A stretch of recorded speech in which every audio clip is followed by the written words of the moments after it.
Well, sir, the evening meal has been over only a little while as we enter the small house halfway up in the next block now. Young Rush Gook has lately departed to attend the first show at the Bijou Moving Picture Theater, leaving his parents to spend a restful season at home. Vic seems to have made an observation verging on the controversial, for we hear his wife saying with some emphasis, I'm certainly not going to do any marching. Well, no marching's required of you. I don't even want to be involved. Better just leave me out altogether. Well, heck, let me tell you what this is. I'm busy enough without getting mixed up in your lodge stuff.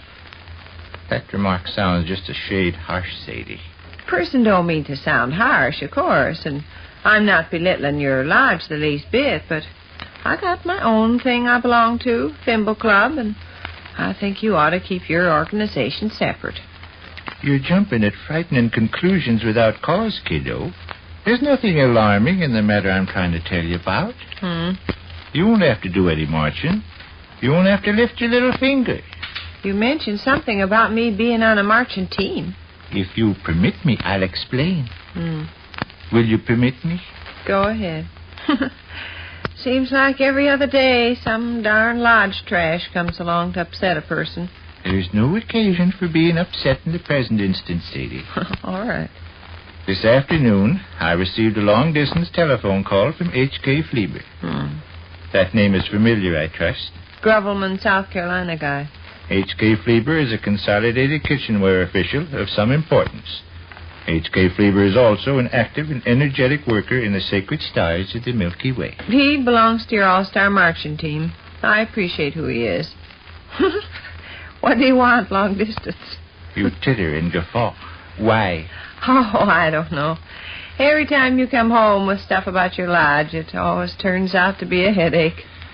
In that case, perhaps it would be best to change the subject. How's old Lady Harris feeling these days? I hope the continued cold weather in no wise affects her health. I see by the Oh, paper... go ahead. What did what's-his-name want, long distance? What's his name? H.K. Fleeber. Quit being so touchy. Am I the touchy one? I no more than opened my mouth a minute ago when you jumped down my collar without letting me explain. All right. H.K. Fleeber called up this afternoon. Yes. He told me about a little idea he'd cooked up. What was his little idea? As you're aware, H.K. Fleeber, myself, and 8 other members of the Sacred Stars of the Milky Way were recently selected to make up the roster of an honorary organization known as the All-Star Marching Team. Yes, I know all about that. Do you? All I've heard for the last month. Then perhaps you can name me off the personnel of the All-Star Marching Team. Could do it in my sleep. Well, let's hear you. Oh, lands. No, go ahead. Let's hear you. You and H.K. Fleeber. 2. Robert and Slobbert Hink. 4. Y. Flirch. 5. K, somebody. You refer to J. Stunbolt? Yeah. 6. Some man in Detroit. What's his name? Jellyman? Bellyman. O.X. Bellyman. How many's that? 7. How many altogether? 10. I guess those 7 are all I remember. You said you could name them all off in your sleep. Oh, well, lands. I. Edson Box and Harry Fye of Lester, Nebraska.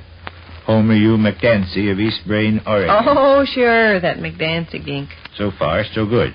Now, here's what H.K. Fleeber's little idea is.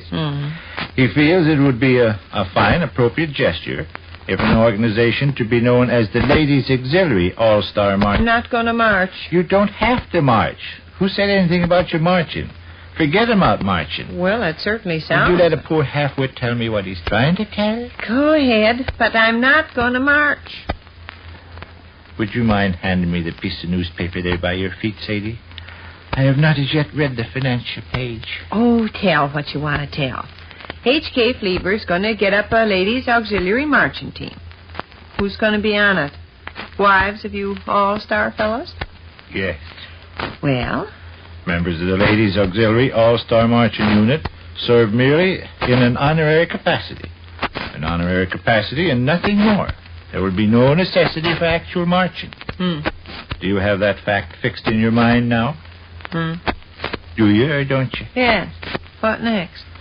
It is not altogether improbable that we 10 fellas, myself, H.K. Fleaver, Robert and Slabbert Hink, J.J. I know. Stump, It's not altogether improbable that you 10 fellas do what? get together at some time or other. Uh-huh. In that event, H.K. Fleaver feels it would be nice to have the ladies' auxiliary in on the celebration. Uh-huh. He feels that if we could ever arrange to assemble for a banquet or a picnic or some such function, it would be most agreeable and charming for all concerned. Do you agree? I suppose. All right, then. That's what I had to tell and all I had to tell.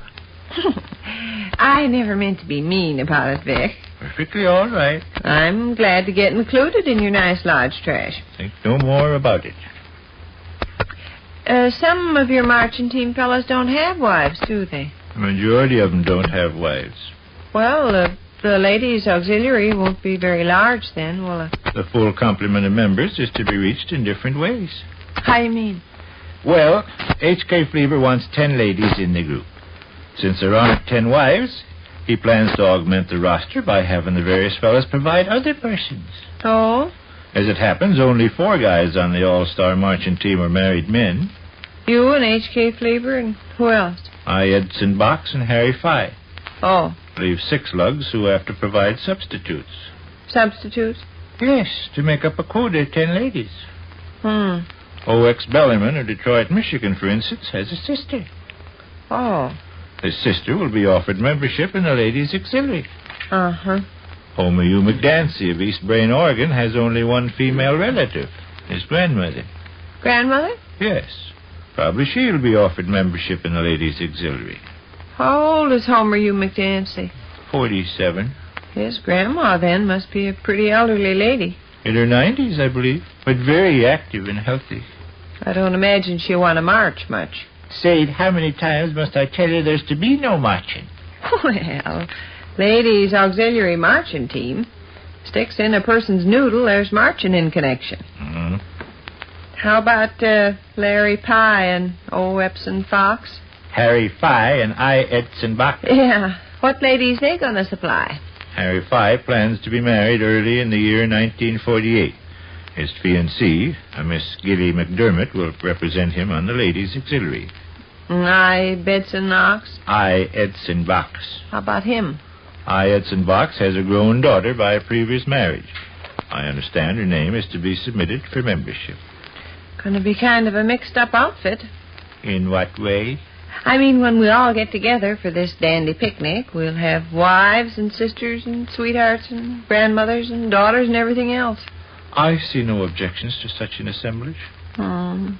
I wonder if you'd kindly hand me that piece of newspaper there by your foot. I've not as yet read the financial page. Hey, how about Robert and Slabbert Hink? Robert and Slabbert Hink? Uh-huh. H.K. Fleaver advised me this afternoon that, being only slightly acquainted around Hoopson, they're unable to provide anybody except their landlady. Their landlady? Yes. Ah. Is that funny? Yeah. Very well. It is funny. Is this landlady going to represent Robert and Slabbert both? She will represent Robert. Slabbert will be represented by a cousin of the landlady's now living in China. China? An oriental nation far across the sea. She won't be able to attend many of our jolly picnics. Oh, no, but actually, I think H.K. Fleaver's Ladies' Auxiliary Marching Team is a terrible bunch of trash. O.X. Bellarmine's sister, and Homer U. McDancy's grandmother, Harry Fye's sweetheart, Epson Fox's daughter, Robert Hink's landlady, Slabbert Hink's landlady's cousin in China. Seems to me when we spread our picnic lunch out on the grass and everybody helps herself to a sandwich, Sadie. it'll be like some crowd of mixed That's up... enough, Sadie. Mm. Just forget the whole thing. Mm. Well, one sure thing. I'm not going to march. Sadie, What? kindly hand me that piece of newspaper there by your foot. I have not as yet read the financial page. Which concludes another brief interlude at the small house halfway up in the next block.